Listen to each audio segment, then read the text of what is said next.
शरदचंद्र पवारांनी त्यांच्या प्रमुख कार्यकर्त्याला विधानसभा निवडणुका डोळ्यासमोर ठेवून हिंदू धर्माच्या देवादिकांचा अपमान करा, तिरस्कार करा अशा प्रकारची जणू काही ट्रेनिंगच दिली की काय असं लक्षात येतं।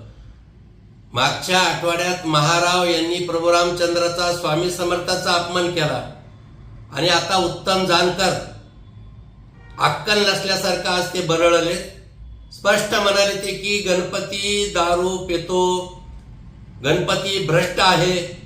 मला वाटतं निवडणुका जशा जशा जवळ येतात तसं तसं यांची बुद्धी भ्रष्ट व्हायली आणि म्हणून गणपतीवरही त्यांनी आज अशा प्रकारचा आक्षेप घेऊन अक्कल नसलेल्या जानकरांनी गणपतीचा अपमान केलाय।